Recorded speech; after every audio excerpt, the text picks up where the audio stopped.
So you are watching Arcane Carolinas at Dragon Con. Normally, we're a traditional podcast audio only, but for today, we're doing video too. Yeah, welcome to Dragon Con Goes Virtual and the American Sci-Fi Classics track. My name is Michael G. Williams. I am the winner of the 2020 Manly Wade Wellman Award, and in a normal Dragon Con, I'm an attending professional as a writer. My name is Charlie Mushaw, and I am experiencing Dragon Con for the first time. I'm really excited about that. Happy to be here. And in fact, we have something special to celebrate Dragon Con this year. We normally would have brought a whole backpack full of crap to give out: stickers, buttons, pins, that sort of stuff. We made special Dragon Con exclusive enamel pins. And the first 5 people to email us at arcanecarolinas@gmail.com, or you can go to arcanecarolinas.com. Drop us a note. Tell us you checked us out at Dragon Con. And if you're in the first 5, you'll get a Dragon Con exclusive enamel pin. And if you're not in those first 5, we'll still send you some other stuff too, stickers and whatnot. And if you want to check out any of my books, feel free to go to www.michaelgwilliamsbooks.com or falstaffbooks.com. Falstaff Books is my publisher. So normally an Arcane Carolinas episode format is an exploration of something, legend, myth, or modern weird out of the Carolinas. Today, again, since we're celebrating Dragon Con, we are going to branch out into Georgia as well. So we're going to have a cryptid from North Carolina, South Carolina, and Georgia. I think technically this is my 10th Dragon Con. I think that everybody who's ever been to Dragon Con knows there's a lot of weird stuff in Georgia. It's just we experience it as Dragon Con. Hold on, let me say hi to my cousins in Georgia. Hey guys, he's not talking about you. I am, but he's not.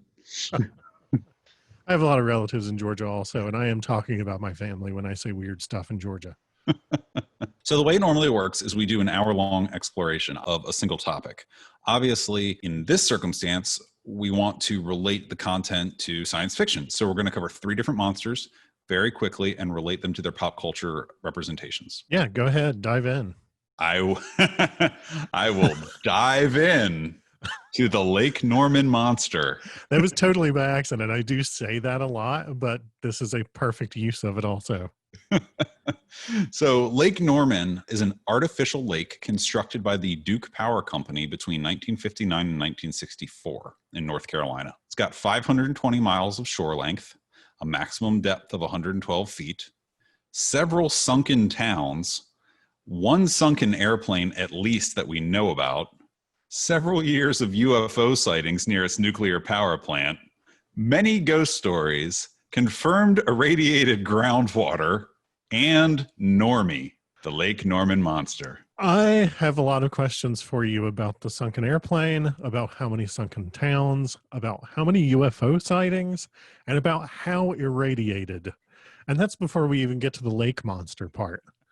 Right? It's one of my favorite settings for North Carolina weird. It's kind of like Godzilla, right? It's like the man-made issue that like humankind has brought this upon themselves. Like all of these problems are brought on through conscious decision. So we will probably do a full-length episode just on Lake Norman. We could do a whole series on Lake Norman, but today we're going to talk about the Lake Norman monster. Great. Okay.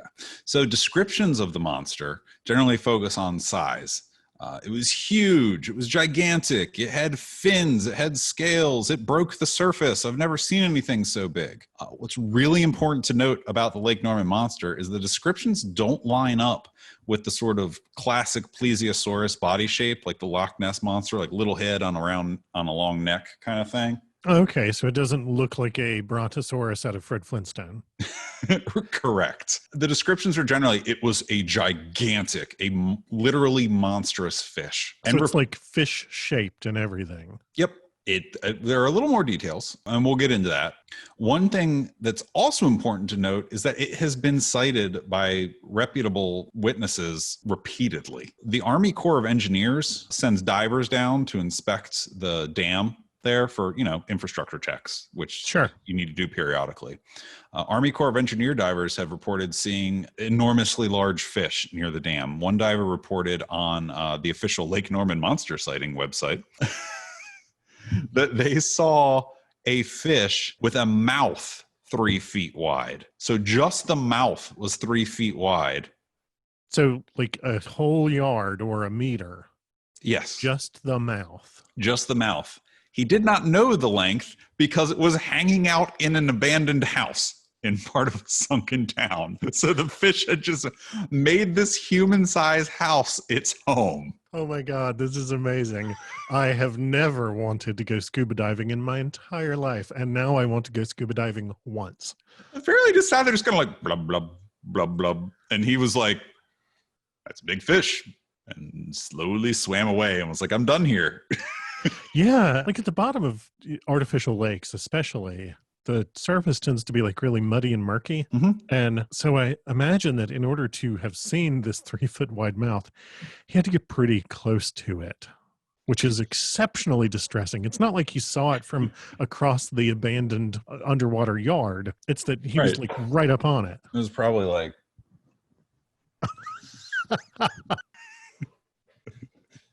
Except that it was blub, blub, blub. Right.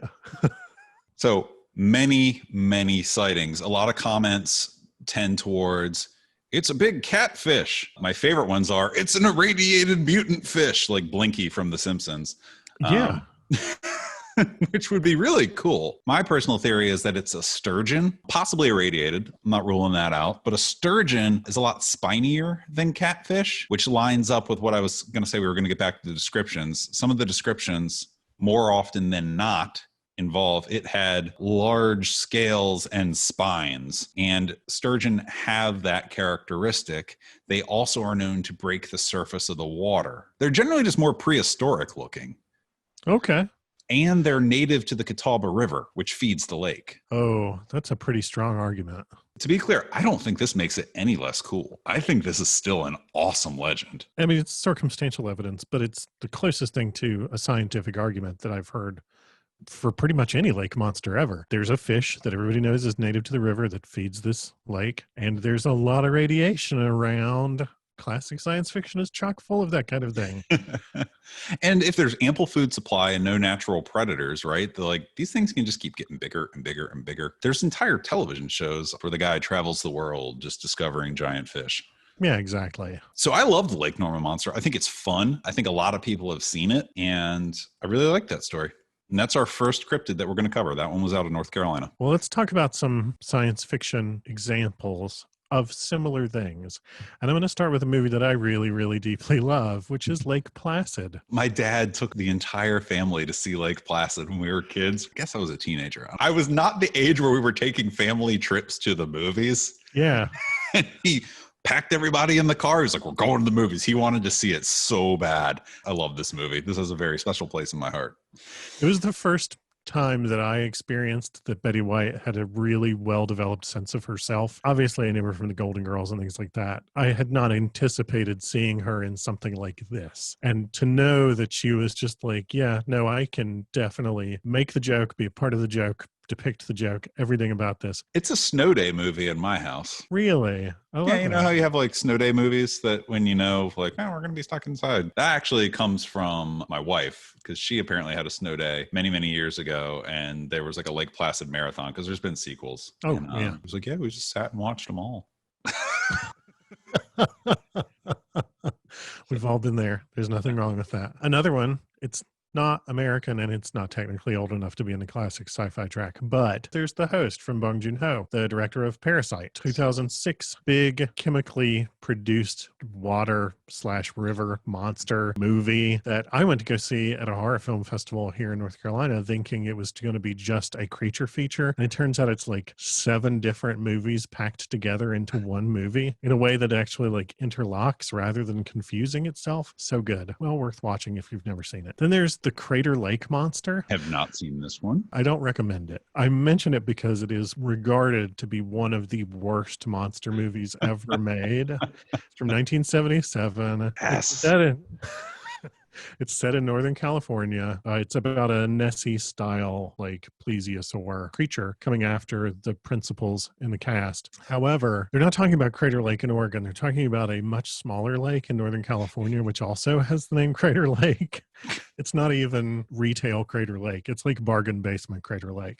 Are you from Hollywood? Oh, you mean Florida? Exactly. It is bad. And it tries really hard to like have some hard-hitting emotional content, all of which is completely completely derailed by everything regarding the quality of the filmmaking involved. It is not a good film. So I already said I haven't seen it, but the 70s are such a ripe time for horrible movies like that.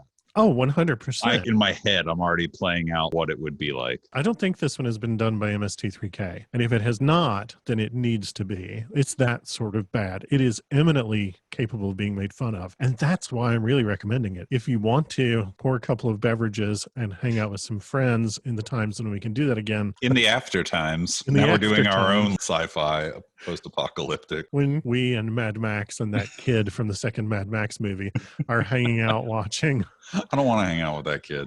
No, watching movies in the after times, then this would be a great movie to watch and just make fun of. Awesome. And then we always like to cover some sort of Native American legend or something because we're talking about cryptids in the Southeast. A Native American legend, Uktena. This is a Cherokee legend from Western North Carolina. The Little Men, which are kind of the Native American equivalent of the Fae folk, in this legend, they turned a specific guy into this giant horned snake so that he could kill the sun. And then he messed up and didn't kill the sun. Then Rattlesnake, one of their mythical pantheonic figures, did it for him, and he got really mad because he had been shown up that way. Then he had to be put, quote, in the high places, which means moved way up into the tall mountains. But he is said to haunt the rivers, including the Catawba River, and his offspring are said to have spread throughout the waters of the rivers and become dangers to all people. Normie wouldn't hurt anybody. I don't know. I've got a feeling that if you're living in a reclaimed, abandoned house at the bottom of a lake and you've got a mouth 3 feet wide, and you sneak up on divers, the odds are pretty good you might hurt people. The diver came to the fish. The fish didn't come to the diver. Yeah, but I bet he could have called out or something. You know, hey, I'm You here. said reclaimed. I was just imagining the interest rates on a mortgage that a fish would get for his underwater house. Do you want to forge ahead with South Carolina? Yeah, this one is widely known. It is the lizard man of Scape Ore Swamp out of Lee County, South Carolina. I had never heard of this until you mentioned it to me. It has gotten national media coverage on more than one occasion. Sorry, I'll stop interrupting you. No, this is what we do. If this is your first introduction to Arcane Carolinas, there's a lot of this. There is a degree to which it is basically just an hour of me apologizing for engaging in conversation. I'm sorry I talked to you. This is what happens when introverts try to entertain. So in July of 1988, Tom and Mary Way placed a call into Lee County Sheriff Liston Truesdale. They stated that their car had been, quote, chewed up. In Truesdale's account, he observed a Ford sedan that had sustained damage involving what appeared to be tooth marks and had parts of its chrome trim forcibly removed. Now, there's a lot of information available about this, like firsthand quotes. In his own words, I knew right away whatever did it was stronger than me. My deputy and I tried pulling on that chrome ourselves and we couldn't even wiggle it. I can hear in my head like what he would sound like. Totally. That is a very country way of putting it. And I have in my head this image of him and his deputy, and they look roughly like the sheriff and deputy out of whichever one of the Cannonball Run movies has a sheriff and deputy. Yes, exactly. Yep. And they're like at the back of this car, just like jiggling that fender, seeing what can happen. I can't wiggle it.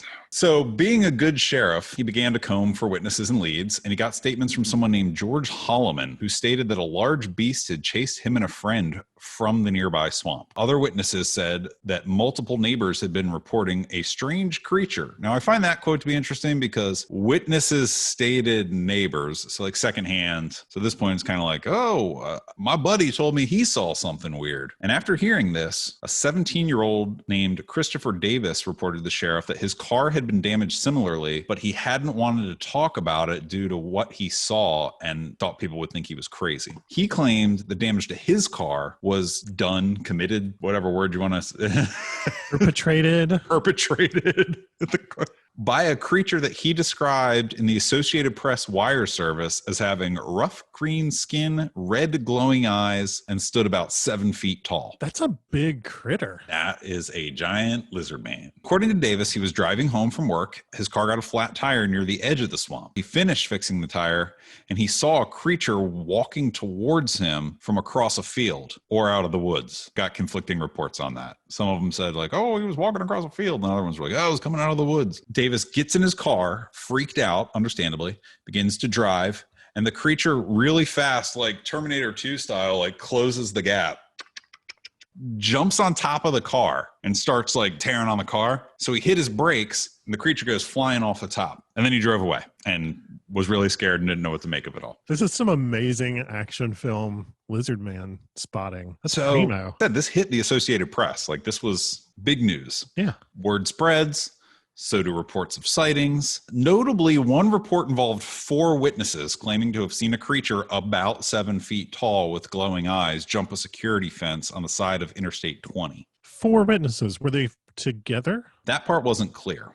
Okay. What is clear is that Sheriff's Deputy Wayne Atkinson took a report and in his own words stated, "I've been in law enforcement for 10 years, which is long enough to know when people are faking being scared, and this was real." So they convinced the deputy to take a report based on their behaviors. So that says something to me. I'm not going to claim that I've never tried to convince a deputy of something. And I'm not going to claim that I've never succeeded at convincing a deputy of something. But I am going to say that generally speaking, I would expect the people in the line of work of deputy in the sort of place where folks report seeing 7-foot-tall lizard men probably have heard a lot of stories and probably do know how to sniff out the difference between what's real and what's not. Maybe it was a local theater group and they were just really good actors. Yes, this is the most talented rural community theater ever. You want to come see our improv show? We're going to go trick the deputy. Yes, and so at this point, like, it's on, full on explosion of attention. Lizard Man merchandise in the local shops, radio contests, newspaper contest, a massive influx of would-be monster hunters to the area, kind of like with the Beast of Bladenboro. Yeah, because when we talked about that, there were like more people hunting for the Beast of Bladenboro some nights than lived in the town. Or Jaws. So, the thing is, the Beast of Bladenboro and this actually happened. Huge influx of people actually happened. And get your Lizard Man hat here. Get your Lizard Man hat. Did the mayor of this town try to tell everyone that there's no Lizard Man? It's safe to go back into the swamp. You can go swimming in the swamp again. It's fine. So things came to a head in August, though. An airman from Shaw Air Force Base named Kenneth Orr filed a police report. So he went to the cops and said, "I shot it off of Route 15. And then it ran into the swamp." And they were like, "Okay, so airman, what gun did you shoot it with?" "Oh, this isn't registered to you. It's not hunting season. What were you doing out there?" And he got in some trouble. I feel like there's a lot about that part of the story that suggests that he did not carefully consider the lie he was about to tell. Yes, so he recanted. Oh, okay. So he made it clear that it was not true. Well, they threw the book at him. And at his arraignment, in a plea for mercy, he took his story back. Oh, that's an interesting wrinkle, though. Right? He pled for mercy. They took away some of the charges. Like, they threw the book at him. And some believe that the pressure on him was the reason for recanting, that there was some sort of outside influence being like, "Look, you're going to say you made it up." Who knows? It's not the end of the story. So shortly after the shooting incident, a man reports an auto accident on Scape Ore Swamp Bridge. He said, "I hit something that had an alligator face."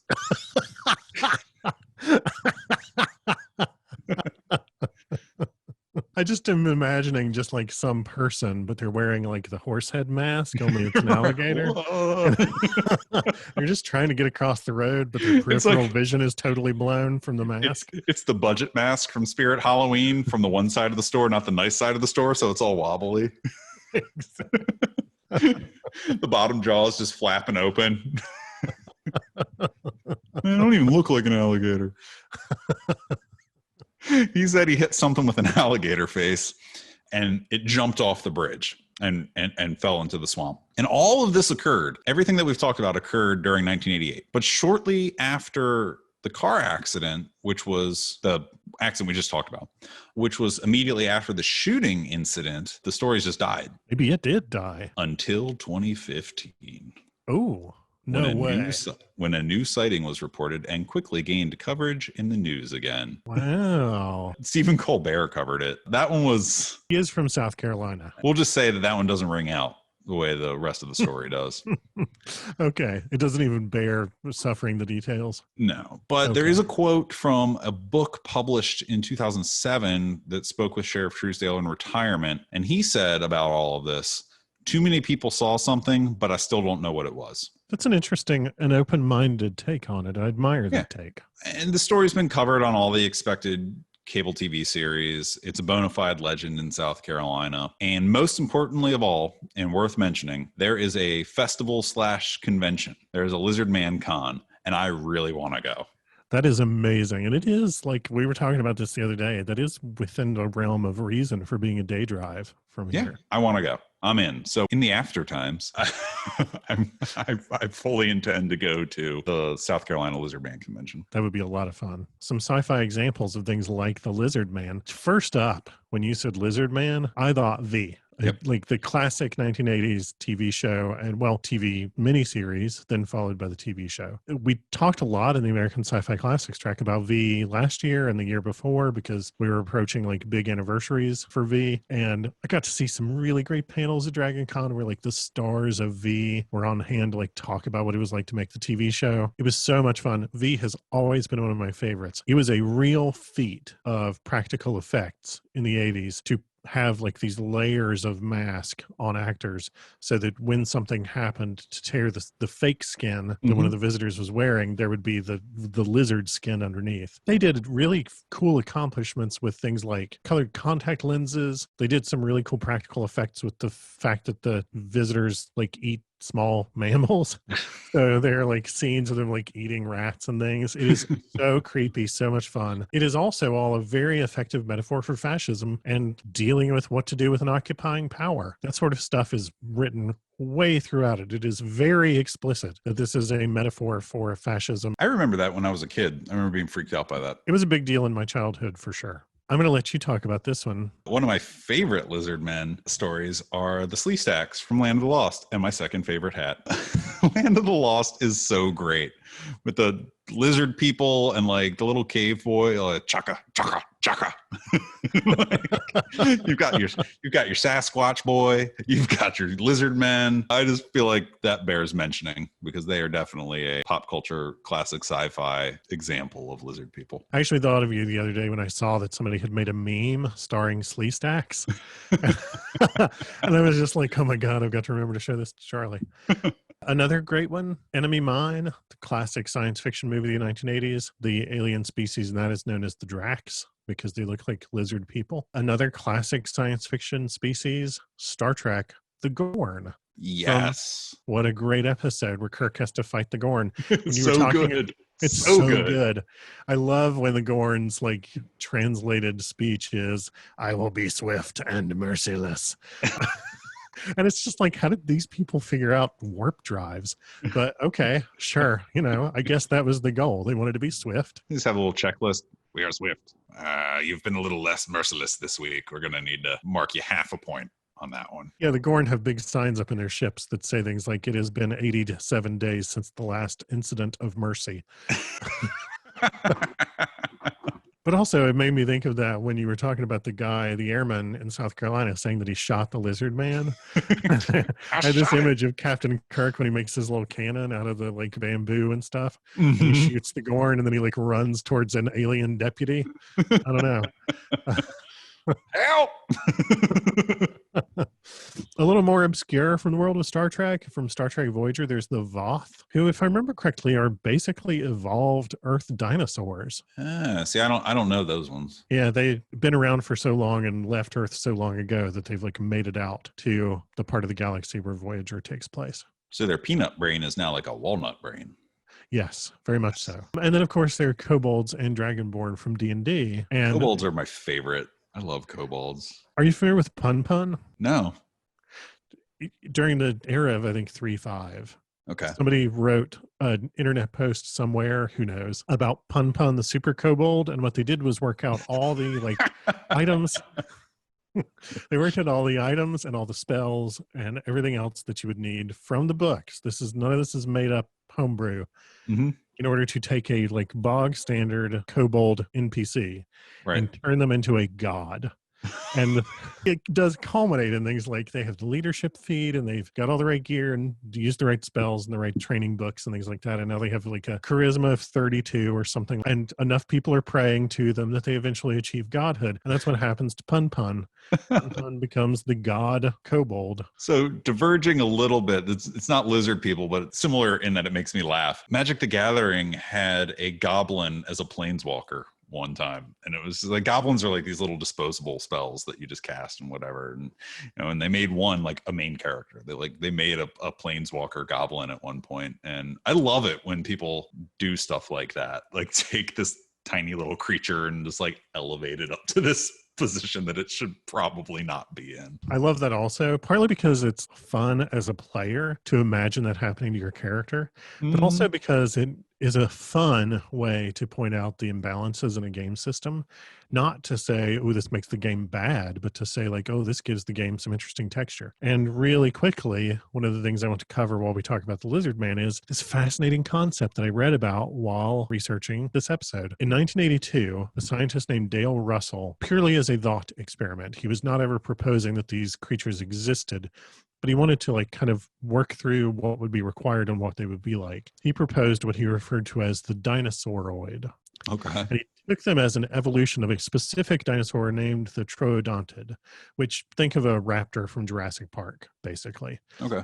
They had the right encephalization quotient, which is basically the ratio of like brain mass to body mass. And they had a brain case that was on par with the size of a human brain case. Sorry. And I don't know that term, brain case. And I was just imagining like... Were you imagining like a bowling ball bag? But it was yes.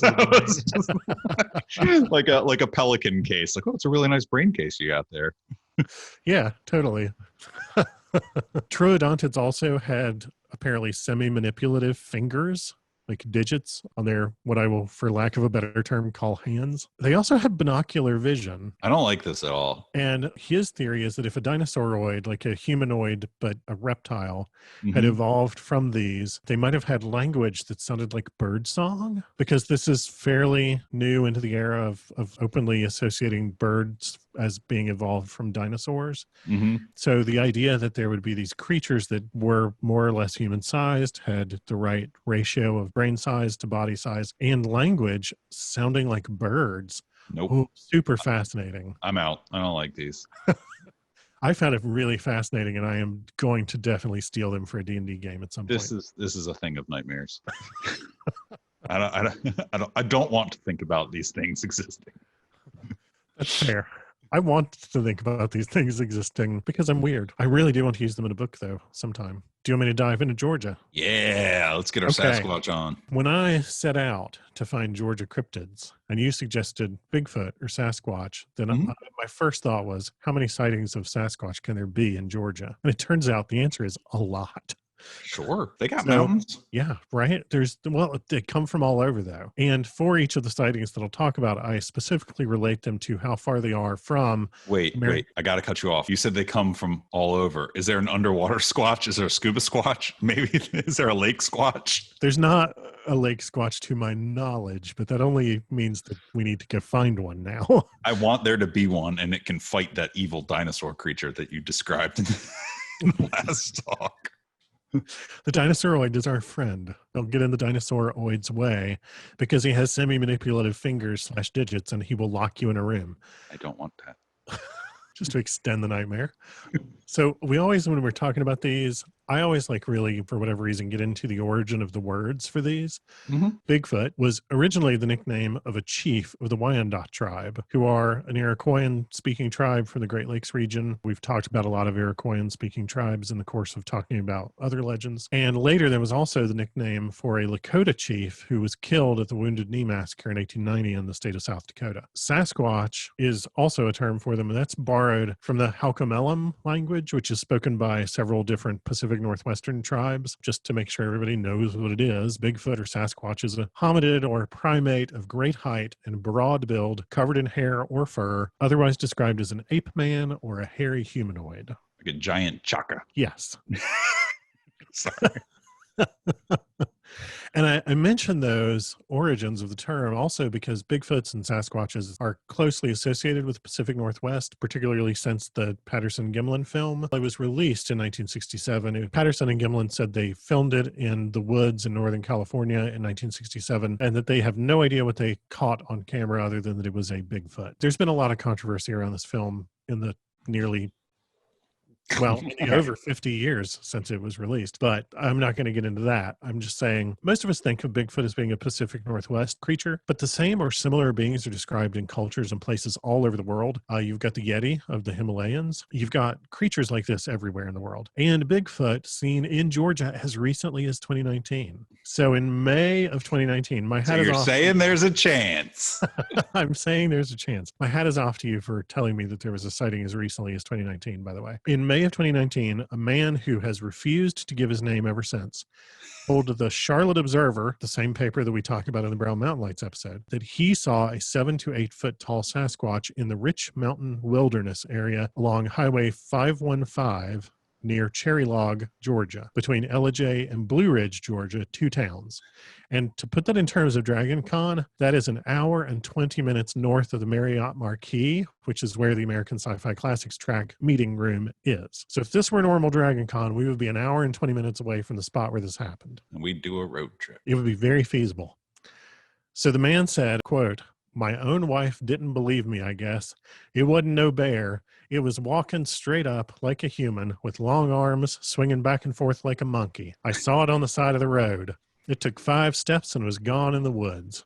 End quote. He does not specify whether those 5 steps were from the side of the road into the adjacent woods or whether it crossed the road into the woods in 5 steps. And I prefer that it crossed the road because that would be amazing and terrifying. And I find Bigfoot terrifying. So in the same way that you do not like Dinosauroid and are like, there is no way that thing is our friend, there is no way Bigfoot is our friend. I am sorry. I beg to differ. And fair enough. You can have your monster and I'll have mine. And then they'll fight. But I also loved this like final quote from him. "I wasn't getting out of the truck and I wasn't going to go into the woods looking for it." And I'm like, yeah, hard same, my friend.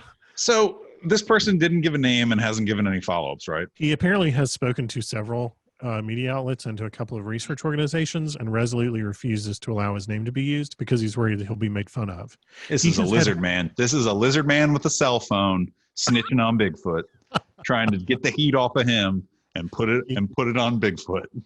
You know it.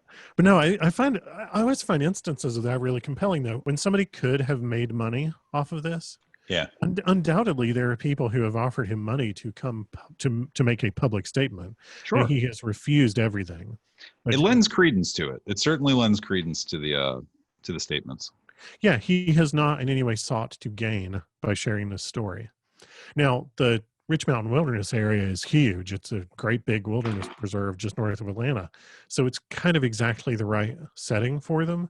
And it's like tucked just up against the bottom of the Appalachian Mountains. So it's an even better setting for them. But there are a bunch of other relatively recent sightings in Georgia, including a Bigfoot spotted spying on a family as they smoked a hog. That was just me. That was just me. I was like, hey, you gonna break me off some? I feel like we learn a lot about this family and about Bigfoot from that sighting. You know, I want in. Why not? January 2017, though, in Ideal, Georgia, which is exactly 2 hours south of the Marriott Marquis. Ideal, you know. What'd you name your town? Perfection. We started to make a name and we said, let's come up with some ideal names. And then somebody said, wait a minute. So he's spying on them while they're smoking a hog in January 2017. Mm-hmm. A month before that, in December of 2016, a couple driving through Rockmart, Georgia, which is about an hour west of the Marriott Marquis, saw an 8-foot-tall orange and reddish-brown hairy humanoid standing between 2 trees, politely waiting for them to pass so that it could cross the road. The wife and the couple, they were a man and a woman, and the wife and the couple said that as they drove past and they saw this creature standing there, she turned in her seat to look at it as they went by, and it turned to watch them go by and acknowledged their presence. And then as soon as they were gone, it stepped across the road. Acknowledgement, what do you wink? Top of the morning to you. I feel like I may not be a big fan of Bigfoot, but I am really glad that somebody's teaching Bigfoot road safety. I'm glad that somebody taught it to look both ways before crossing the street. Sure. But then one of the most compelling cases noted by the Bigfoot Field Researchers Organization is Which, of course, is a thing. definitely a thing. That's from August of 2016 near Adel, Georgia, which is 3 hours south of the Marriott Marquis, just north of Valdosta. Not ideal. Not ideal. It's an hour past ideal, which I think tells you everything you need to know about it. And we're done. Sorry. And in that instance, there was a family that reported multiple instances of knocking and whistling, which are really common to modern Bigfoot lore and Catcalling? Yeah, like basically like not catcalling in that they were like into him, but like the old Tom and Jerry, like, you know what I'm talking about. Yeah, like his eyes turn yeah. into hearts and maybe that's what happened. I don't know. In most heard y'all got that smoked hog. My smoked hog brings all the yowies to the yard. I don't know. He's just out there squatching around. Just doing his thing, you know, Well, looking for another picnic. He just drifts from what is he, Yogi Bear? Hey, boo-boo. Yogi Bear was. Maybe Yogi Bear was coded Sasquatch lore. Hey, Chaka, we're gonna go get a delicious smoked hog. But so knocking is usually means like knocking rocks or something against a tree trunk to make a really loud noise, and the whistling is like whistles and chirps and stuff. And in modern Bigfoot lore, supposedly these are ways that they like try to warn off intruders or communicate with each other. So this family said they had a bunch of sightings. I love this part. They have one video taken by a trail cam of a 6 foot long hairy arm and hand extending from behind a bush, picking up a possum, yanking the possum back behind the bushes, and then 20 minutes later, reaching back out and setting the unharmed possum back down on the ground so that the possum like shivers and runs away. What? Something like this?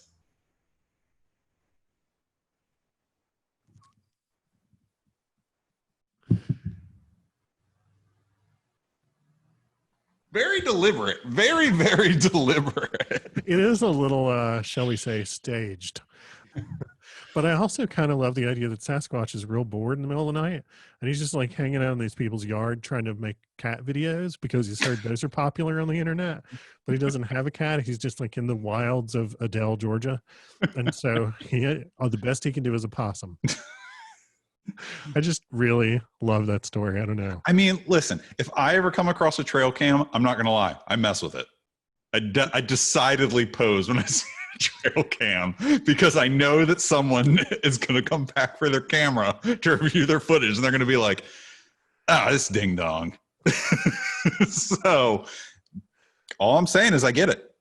You see a trail cam, you want to mess with it, but you don't want your face seen. You drag a possum across the front, and you know that they're going to wonder what it was. Yeah, why not? You know, really identifying with Squatch during these stories. This is revolting. But I went looking for like, has there ever been a Sasquatch sighting in Atlanta? Because it's Dragon Con, but there have not been, but there have been in a bunch of counties that touch Fulton County, that border on it. Cherokee County, Gwinnett, Bartow, Cobb, Douglas, and Carroll counties all have had sightings in the last few years. So if you're in the Atlanta area and you're curious to learn more, check out Expedition Bigfoot, the Sasquatch Museum, which is on State Highway 515, right around where that first sighting we talked about from May 2019 happened. Yeah. That puts it an hour and 22 minutes north of the Marriott Marquis. That's ideal. It's not in ideal, but it is ideal. And it's open 7 days a week. Kids get a discount. Active military get in free. And it sounds honestly like it's a fantastic time. Yeah, that's great. I'd do that. So I'll take the sci-fi examples. Go for it. Of course, you said that you don't believe that Bigfoot want to be our friend, but Harry and the Hendersons tells me otherwise. 1987, family-friendly movie. absolute smash, made $50 million at the box office on a $10 million budget. That's a huge profit margin. In 1980, in 1987. A $10 million budget in 1987 was pretty impressive. So this was a regular repeat rental in my house growing up. I can't tell you how many times I watched Harry and the Hendersons. I love that movie. Wow. But what I didn't know was that there was a spin-off TV show. Were you aware of that? Yes, because it was a syndicated show. Okay. And it played on our local independent station before that became the Fox station in the late 80s. And it played on like Saturday afternoons or something, basically between like Small Wonder and something else, you know.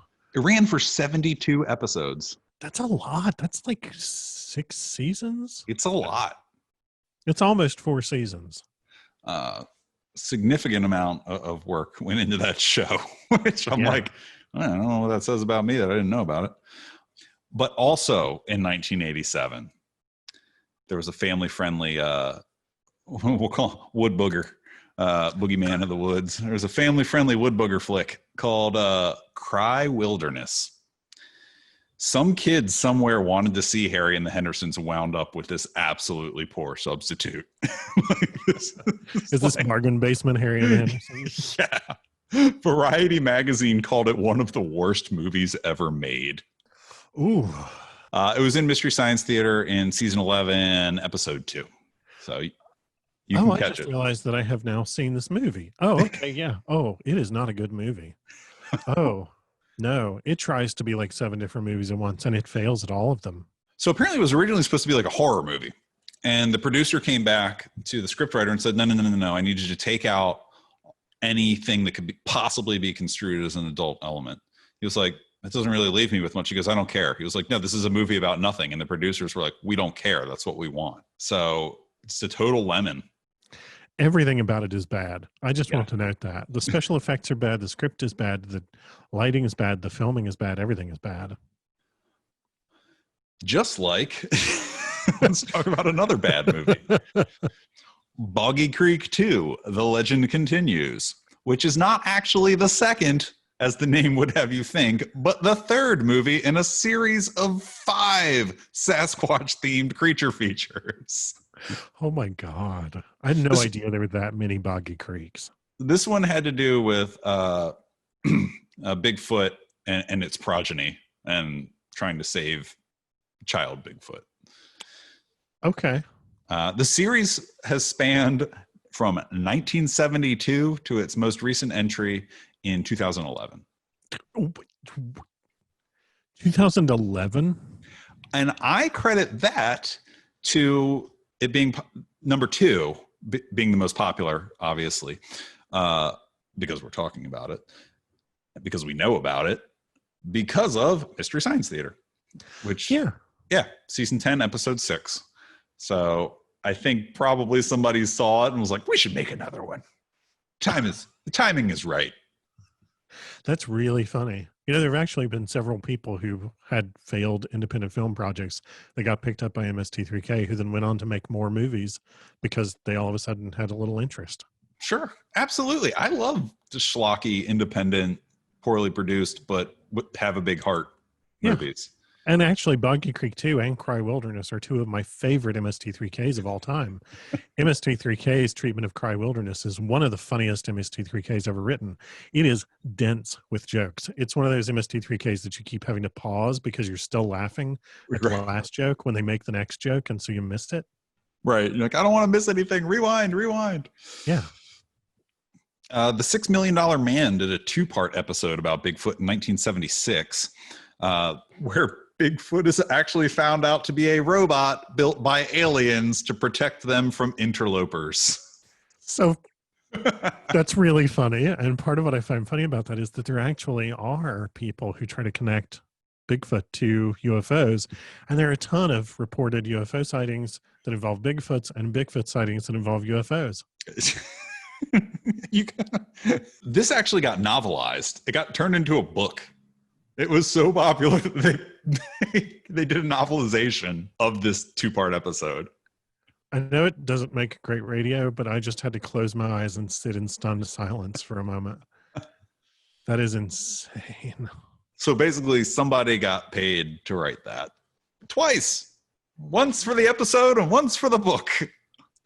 If you go to the American Sci-Fi Classics Facebook page or YouTube channel, you will see that one of the quarantine panels that the track did over the summer was a readings from novelizations of classic sci-fi movies.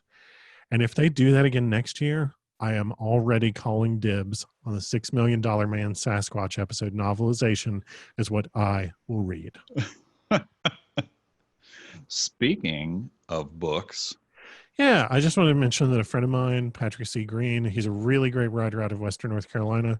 He has a bunch of very successful novels. He mostly writes horror, but he has a novel called Progeny that is specifically a Sasquatch novel, and it has a ton of really good reviews on Amazon, and people who read it really, really enjoy it.